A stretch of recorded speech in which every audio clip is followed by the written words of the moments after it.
Phantom the same. Blue Reflection 20s, Crimson Skies 33s, it's 66 to 1. And bigger the rest. Let's have a look at Espadrille. She has got some pedigree.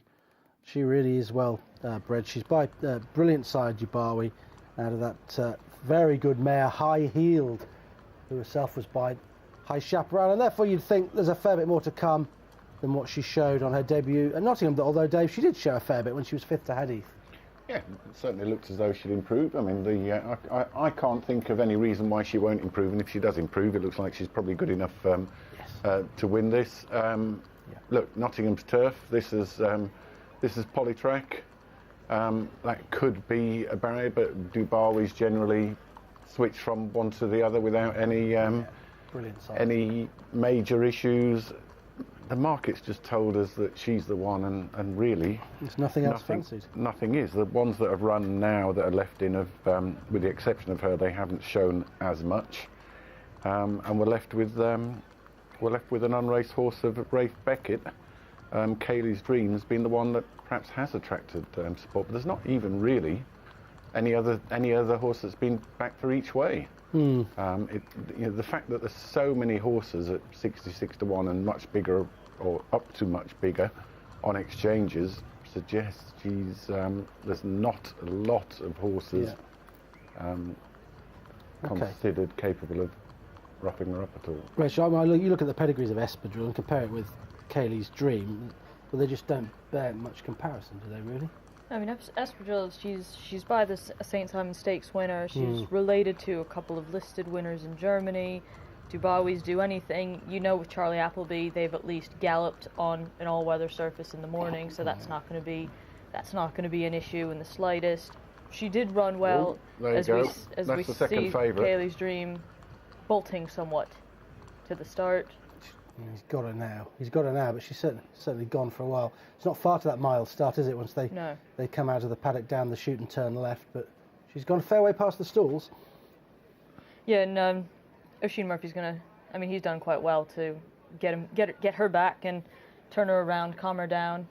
She's clipped out, which I know it is November 8th and it's been getting a little bit colder, but I never like to see them at this point clipped out. I'd rather see them still have their summer coat going forward, but I'm actually surprised she's come in for the money that she has. The dam won the Gillies Fillies Stakes at Doncaster, second in the Wildflower Stakes here at Kempton, so there's a little bit of all-weather pedigree in her. She's related to Pilar, who was a 5-furlong sprinter on the turf, and Rafe Beckett, while up until yesterday his 2-year-olds needed a bit of experience on the track before really showing something, but all of a sudden he rocked up with Highclere's Occupy yesterday, and basically might have given Aidan O'Brien a little bit of a scare in the Derby market. I know it won a novice, and let's not get too excited, but the way he did it on his first run was seriously impressive. And I just wonder how much of this money is just, well, he had one yesterday when it was really good, and people are just trying desperately to not back the favourite.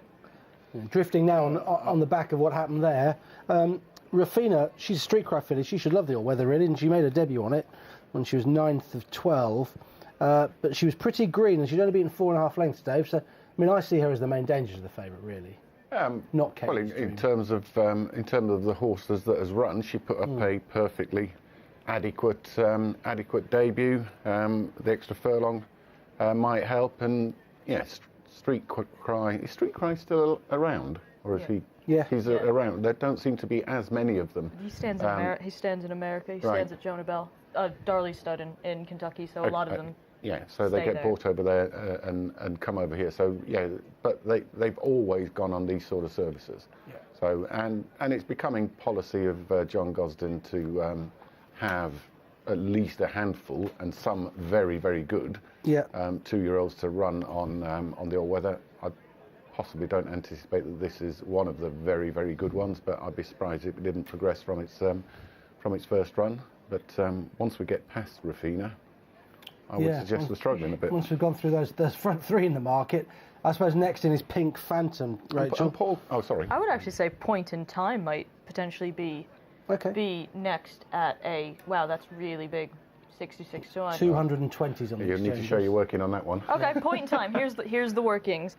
One, we want to make sure that she loads, because she was really difficult to load on debut over course and distance, but then she stayed on well in the end, one who sort of penny dropped a little bit too late in the race. That was against boys. She's now running against only girls. I sort of like that move, particularly with 2-year-olds. She's, pedigree-wise, she's the first foal of a listed place dam, cost 75,000 guineas. She's a Champ de say they go fine on the surface. But, you know, I just wonder how much with the Godolphin filly is just they had a short price favorite go in yesterday, and you don't like to see them start backing away from the gate like you are. That people are just trying to, 2 days running, buy a little bit of money in the opener at Kempton to go forward with the rest of the evening. Yeah, I mean, they are. I think as much as anything in this race, unsurprising that Kaylee's Dream, but the bookmakers are just basically prohibiting the each way because they know that it looks like they've got at least 5 horses there who've got no earthly. So the each way thieves are getting absolutely no value for the second and third in, but they're still probably going to at least not lose all their money unless one of the shockers. Bookmakers know that they can't really win in this race, so they're offering no value at all. Yeah, Benji's been in touch. Thanks, Benji. You've tipped Espritoile in the first. I suspect you mean Espadrille, do you? He's going to claim that anyway if it wins, isn't Well, he is, yeah, yeah. He does. He probably has a pair of Espritoiles at home. I wouldn't like to see him in it. No, nor me. But he's given us loads of selections to the evening. So, Benji, like I did last time, I was on doing Kempton. I kept a score for you, and you came out with a handsome profit. So we'll see it. Yeah, well, last time I was here. Yeah, so we'll see how you get on this evening. Hopefully, you'll start with an odds-on winner here. Espadrille is just slightly drifting on the exchanges, but that's 1.63 now. Well, we should just mention Myosin, who had a little quick look going into the gate, but I actually thought on pedigree she was the most interesting one because she's the half sister of Covert Love, who won the Irish Oaks for Diane. Yeah. She's by Style Vendrome, who hasn't yet had a winner at Britain, but I'm interested in him as a but has been hosing it all up in France. Obviously, he stands in France, but yeah, he was a French Guineas winner for Nicolas Clement, of course. Here we go. Richard Hawes in the commentary box. 1 mile, and the field leave the stalls. Slightly slow beginning by a couple. Kaylee's Dream under restraint early on, having been free to post. Crimson Skies lacks a little bit of early, as indeed does Mary Elise. By contrast, Espadrille is quickly into stride and leads up from point in time in second place on the outside of Homing Star. They dispute that position. 3 wide is Rafina, who currently holds down fourth, just ahead of Pink Phantom and on the rails Mayacine. Kaylee's Dreams now move forward into midfield, still racing quite freely with Making It towards the back. Blue Reflection on the inside as they prepare to leave the back of Mary Elise, and still held up at the rear of the field Crimson Skies. As the leader Espadrille leads a tightly bunched field out of the back straight, continuing to show the way by a length from point in time on the outside of Homing Star. Rafina still 3 wide from Pink Phantom in the pink jacket and then the grey Mayacine. Midfield for Kaylee's Dream with the white face ahead of Making It, who's nudged along on the rails. Striped colours of Mary Elise still towards the rear. Blue Reflection hot off the press as they make the turn. Crimson Skies is last of all. So Espadrille trying to control the race but being kept honest by point in time on the home turn. Into third place Rafina on the outside off Homing Star as they set off up the home straight. Behind these Pink Phantom, Kaylee's Dream towards the outside with the white face, and then Mayacine. Espadrille continues to show the way but hasn't shaken off the pack yet. Point in time in company with Homing Star, but now Espadrille tries to extend away from the back. Rafina, Kaylee's Dream try to close down the leader. Espadrille got a healthy advantage of a good 2 or 3 lengths. Rafina and Kaylee's Dream are coming all the time, but Espadrille continuing to hold the advantage of over 2.5 lengths, and Espadrille pushed out. Will get off the mark at the second time of asking to beat Rafina. Into third place was Kaylee's Dream, and significant promise from Blue Reflection, who ran on very strongly inside the final furlong to finish in fourth. Espadrille's gone in the opener, the odds-on favourite 4-7. She's made every yard of the running to beat Rafina, and then Kaylee's Dream was back in third place. So the first 2 home had previous experience. Kaylee's Dream doing best of the newcomers. Pretty straightforward, Dave.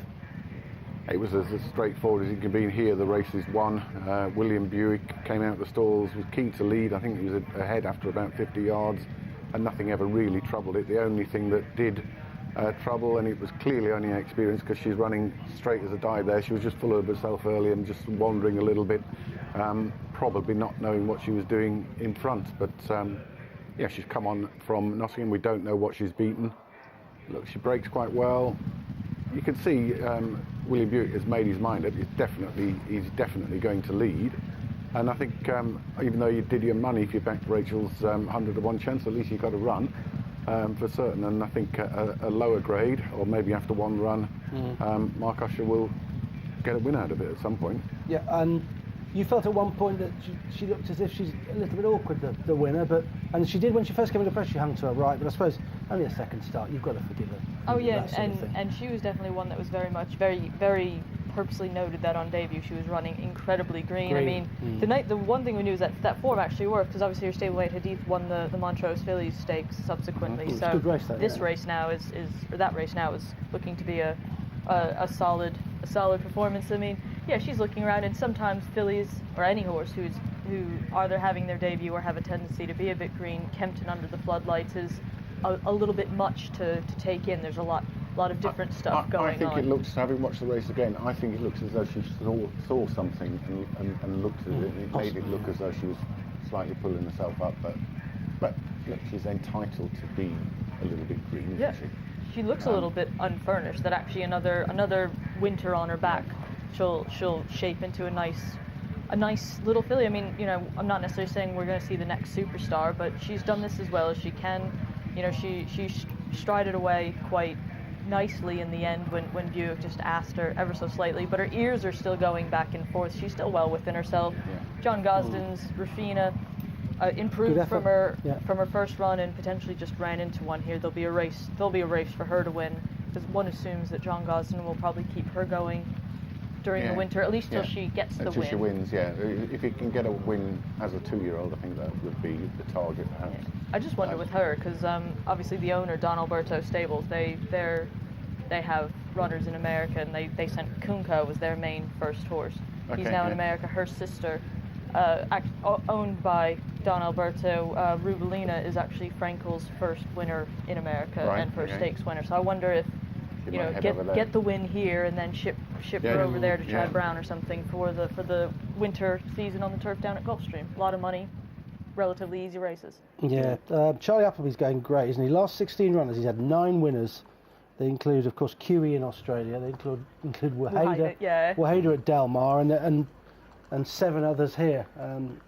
He's going really well at the moment. Bow Street, of course, as you mentioned, Rachel, yesterday. Just on the replay as well, the Fanchel filly, Blue Reflection, stayed on really quite well at the end as well. So I think the right horses, or the horses that we expected to pull the frame, did, and that one was staying on